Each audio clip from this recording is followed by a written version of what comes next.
أشهد أن لا إله إلا الله أستغفر الله أسألك الجنة ونعوذ أشهد أن لا أستغفر الله نسألك الجنة ونعوذ بك اللهم إنك عفو تحب العفو فاعف عنا اللهم إنك عفو تحب العفو اللهم إنك عفو تحب العفو فاعف عنا Bismillahirrahmanirrahim. Alhamdulillah rabbil alamin. Wassallallahu ala sayyidina Muhammad wa ala alihi washabihi barik sallim ajma'in.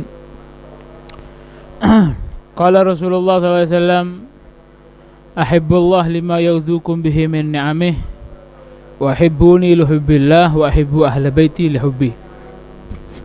Rawahu Tirmidzi. Ahibbullah lima yaghdukum bihi min ni'amih. Ini tata cara cinta. Tata cara yang diajarkan oleh baginda Nabi supaya kita itu bisa mencintai dengan sebenarnya. Karena kadang seseorang itu ketika mau mencintai membutuhkan syarat, membutuhkan sesuatu yang bisa menjadikan hatinya itu untuk bisa mengakui cintanya. Oh, kalau ndak ganteng ndak cinta. Oh, dicintai gara-gara nasab, kekayaannya atau apa dan lain semacamnya. Jadi di sini disebutkan oleh Rasulullah, cara kita itu bisa mencintai Allah Subhanahu wa taala apa? Ahibbullah, katanya Rasulullah, cintailah Allah Subhanahu wa taala atas dasar apa? Atas dasar karena Allah Subhanahu wa taala itu yaudzukum bihi min ni'amih, telah banyak memberimu nikmat. Atas dasar Allah sudah banyak memberi kepadamu nikmat-nikmatnya. Kalau seseorang itu sadar bahwasanya nikmat yang diberi oleh Allah Subhanahu wa taala sudah terlalu banyak, maka atas dasar itulah orang itu nanti bisa akan timbul cinta kepada Allah Subhanahu wa taala. Cintailah Allah Subhanahu wa taala lima yaudzukum, karena Allah sudah memberimu banyak min ni'amih, nikmat-nikmatnya. Itu. Bayangkan nikmat-nikmat yang banyak dari Allah Subhanahu wa taala yang telah diberikan kepadamu, maka nanti kamu bisa menimbulkan dari sebab itu cinta kepada Allah Subhanahu wa taala. Wa ahibbuni, katanya Rasulullah, cintailah aku, katanya Rasulullah, li hubbillah, dan kalau memang kamu itu cinta kepada Allah Subhanahu wa taala, cintailah aku. Atas dasar kamu mencintai Allah, cintailah aku. Kalau memang kamu itu ingin membuktikan cintamu kepada Allah, ahibbuni, cintai aku, katanya Rasulullah SAW. Cintailah aku, lihubbillah, sebab cintamu kepada Allah, cintailah aku. Nah, di Al-Quran sendiri Allah menyebutkan, in kuntum tuhibbunallah fattabi'uni. Qul ya Muhammad, ucapkan ya Muhammad kepada umat-umatmu itu, kalau memang kamu mengaku cinta kepada Allah, ikutilah kanjeng Nabi Muhammad sallallahu alaihi wasallam. Wa ahibbuni lihubbillah, buktikan cintamu kepada Allah itu dengan mencintaiku, katanya Rasulullah sallallahu alaihi wasallam. Dan buktikan terakhir, katanya Rasulullah, wa ahibbu ahla baiti lihubbi, rawahu Tirmidzi. Dan buktikan rasa cintamu kepadaku, kalau memang kamu itu betul-betul cinta kepadaku, katanya Rasulullah, buktikan cintamu dengan apa? Ahibbu ahla baiti, dengan mencintai keluargaku. Lihubbi, kalau memang kamu itu mencintai aku, katanya Rasulullah SAW, buktikan cintamu itu dengan mencintai keluargaku, dengan mencintai ahlu baitku, katanya Rasulullah SAW. Bukti kamu cinta kepada kanjeng Nabi kalau kamu cinta kepada ahlu bait. Kalau kamu cinta kepada ahlul bait, berarti kamu sudah cinta kepada kanjeng Nabi. Otomatis kamu mendapatkan derajat cinta kepada Rasulullah SAW. Kalau kamu cinta kepada ahlul bait, otomatis kamu itu mendapatkan peringkat cinta kepada Rasulullah SAW. Kalau kamu sudah cinta kepada Rasulullah, otomatis kamu sudah menjadi orang yang cinta kepada Allah Subhanahu wa ta'ala. Wa hibbuni luhibbillah, katanya. Dan cara diantaranya kamu itu bisa menunjukkan cintanya kepada Allah dengan banyak mensyukuri nikmat-nikmatnya. Akhwafu ma akhafu ala ummati al-hawa wa tulul amal. Masya Allah. Akhwafu ma akhafu ala ummati. Sesuatu yang paling aku takutkan kepada umatku, sesuatu yang paling aku takutkan terjadi terhadap umatku, katanya Kanjeng Nabi. Sesuatu yang sangat aku takutkan, hal ini terjadi kepada umatku, katanya Rasulullah SAW. Al-hawa, hawa nafsu, mengikuti hawa nafsu. Oh, Nabi tidak takut umatnya itu murtad, tidak takut. Tidak takut umatnya itu kafir, tidak takut. Tidak. Ada orang itu, dia itu dicatat kafir, tapi dia itu masih muslim. Dicatat orang yang murtad tanpa dia sadari apa? Ketika orang itu mengikuti nafsunya. Al-Habib Abdullah bin Husain bin Tahir itu menyebutkan dalam Sulamut Taufik, banyak di akhir zaman, di zamannya beliau itu, orang itu apa? Tasahul fil kalam, ngomong sekarpan, ngomong sembarangan, tanpa dia sadari gara-gara omongannya yang mungkin dianggap remeh itu, ternyata dia sudah jadi orang yang murtad. Senang hawa nafsunya diikuti, merasa aman, merasa tenang, ternyata dia jadi orang yang murtad. Subhanallah, naudzubillah min dzalik. Yang paling aku takutkan, kata Rasulullah, hawa nafsu, al-hawa, watulul amal, dan apa? Panjang angan-angan. Panjang angan-angan, ngan-angan tok, ngalamun tok. Oh, enak nanti kalau gini, tak nggak ada usaha. Alhamdulillah, saya itu kalau mondok 10 tahun mungkin nanti ketoro santri ya 10 tahun tapi turut tok. Ngafalno ndak ono apa-apa. Ndak ono murojaah. Nggak ada nyari faedah yang lain, ndak ada ilmu satu pun, ndak ada yang cekat ilmunya. Misalkan sama seseorang itu mondok 10 tahun, setiap hari ngafalkan satu hadis, sama satu hadis satu hari, sebulan 30 hadis, 1 tahun berapa? 360 hadis. 1 tahun 360 hadis. Lek 10 tahun 3600 hadis. 1 hari satu. Kalau 1 hari dia misalkan mengingat-ingat satu faedah, satu manfaat, satu cerita misalkan. 1 hari, 1 minggu 7 cerita, ceritanya orang soleh. 1 bulan 30 cerita. 1 tahun 360 cerita. Kalau mondoknya 5 tahun, tinggal dikali 15.000 cerita. Kalau satu tahun 360 cerita, 10 tahun 3.600 cerita. 5 tahun 1.500an ceritanya orang soleh dihafal.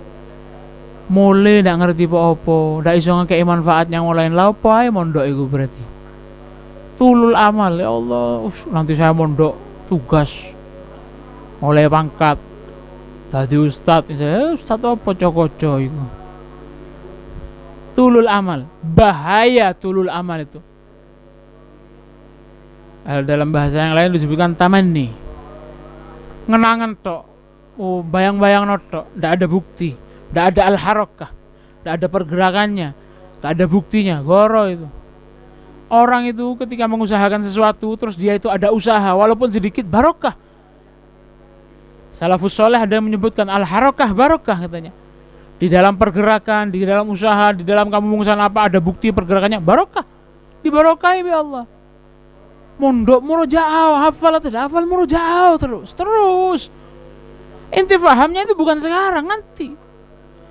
Karena yang menentukan itu alim, inti paham apa, bukan inti, Allah Subhanahu wa taala. Kapan sudah Allah yang paling tahu kapan ini dibutuhkan. Ketika sudah dibutuhkan, dibuka oleh Allah, akhirnya metu ilmu musim murojaah ini. Hati-hati, hawa nafsu, tulul amal. Hawa nafsu ini bahaya. Ketika hawa nafsu ini menetes kepada satu perkara, sampai digambarkan oleh Al-Habib Abdullah bin Abu Bakar Al-Adni, Abu Bakar Al-Idrus bin Abdullah Al-Idrus bin Abu Bakar Al-Adni Al-Idrus. Abdullah Al-Idrus itu ngomongkan, kalau ente pernah dengar mungkin, setetes hawa nafsu kalau itu sampai netes kepada samudra kebaikan, maka akan rusak samudra kebaikan ini. Paham ini?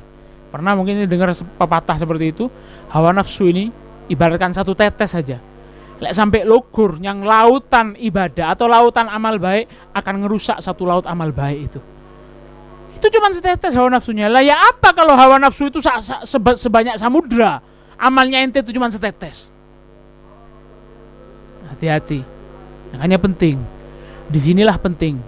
Seorang santri, seorang talibul ilm, seorang yang ingin mendekatkan diri kepada Allah itu penting. Dekat kepada orang soleh itu penting. Karena apa? Tidak bisa. Orang itu langsung jadi baik sendiri tidak bisa. Belajar kitab, akhlak, ngaji sama guru tidak bisa. Harus dekat. Karena apa? Ketika orang itu dekat sama orang soleh, bukan gara-gara ilmu itu memang betul manfaatnya besar. Tapi apa? Ada yang lebih besar ternyata, nadhrah. Orang soleh itu kalau sudah melihat kepada seseorang santri atau kepada seorang murid, seorang yang ingin dekat kepada Allah, lek wis didelok kelawan pandangan ridho, pandangan kasih sayang, pandangan rahmah, nah itu lebih cepat untuk menyampaikan dia kepada Allah Subhanahu wa taala.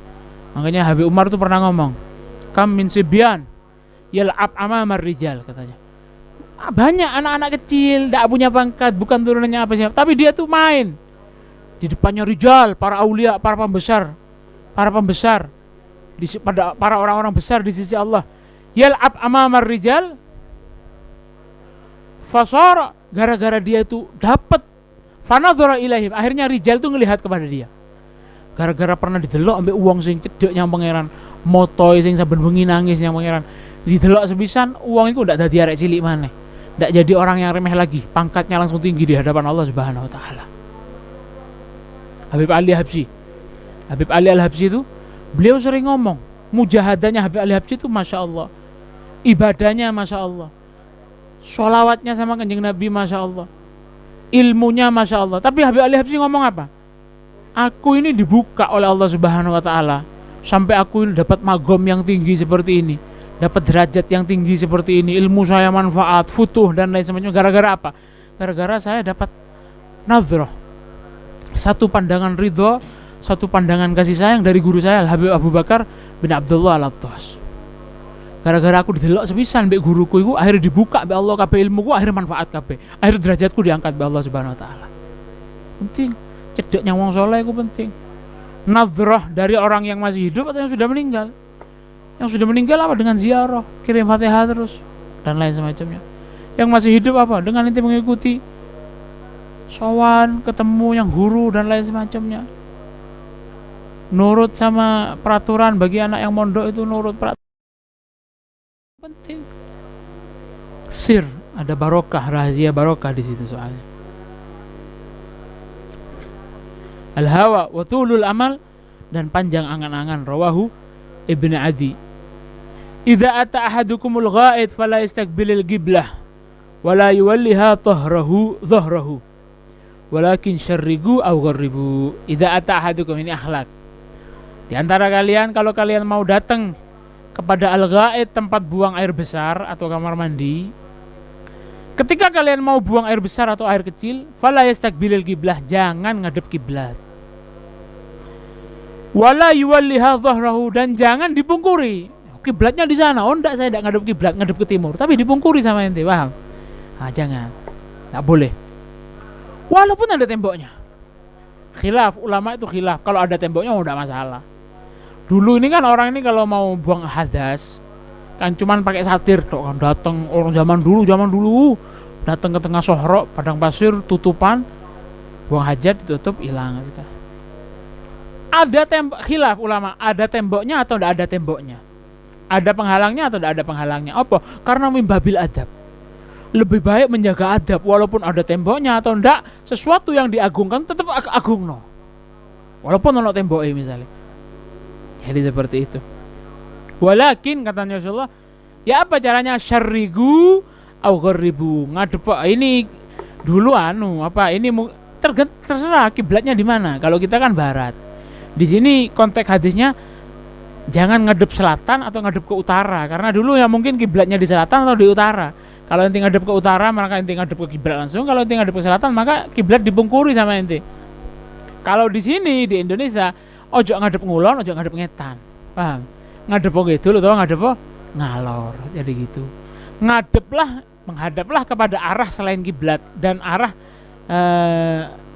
sebaliknya kiblat. Kiblat arah barat, jangan ngadep ke timur, jangan ngadep ke barat, selainnya itu, jadi gitu. al-hadits. Masyaallah. Idza ahabba Allah qauman ibtalahum. Allah Subhanahu wa taala ketika cinta kepada seorang hamba, ibtalahum, pasti akan Allah kasih ujian. Ketika lo katanya cinta tapi kok diuji.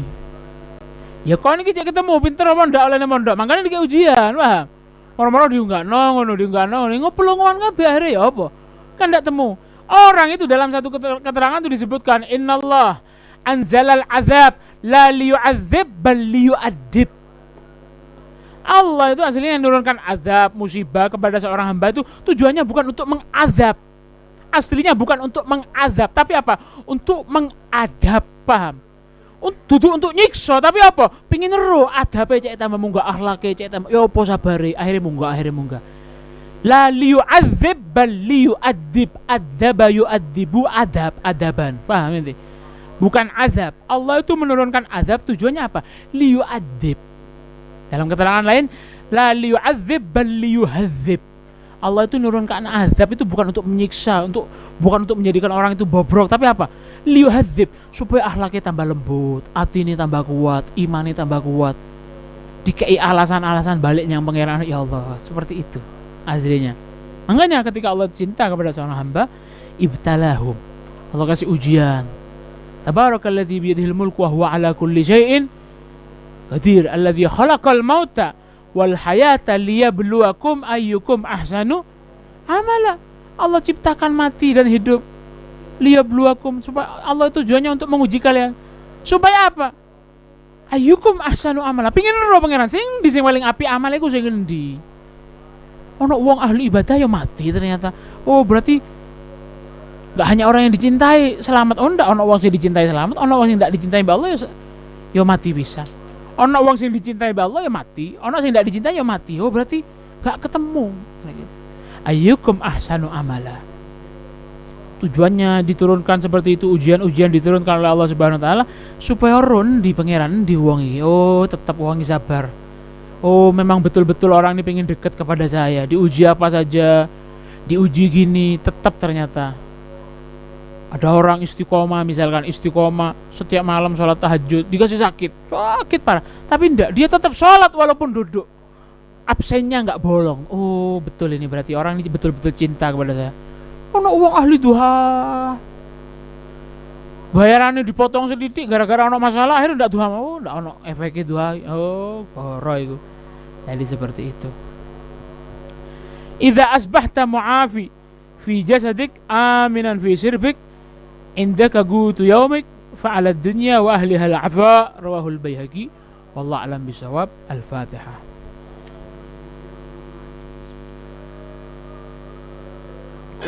مالك يوم الدين.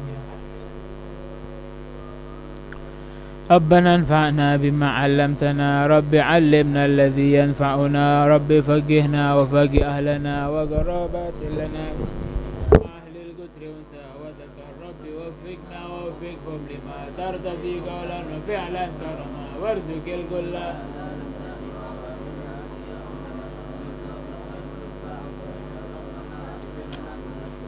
وأقر بالرضا منك العيوب، واقض عنا ربنا كل الديون قبل أن تأتينا رسل النور، واغفر الثور أن تكرم من ستر، وصلاة الله من إلى الحق دعانا والوفاء بكتاب فيه للناس شفاء، وعلى الآل الكرام الشرفاء، على الصحب اللهم اهدنا بهداك واجعلنا من ساروا في رضاك، ولا تولنا ولا تجعلنا ممن خالف أمرك وعصاك، وحسبنا الله نعم الوكيل، ولا حول ولا قوة إلا بالله.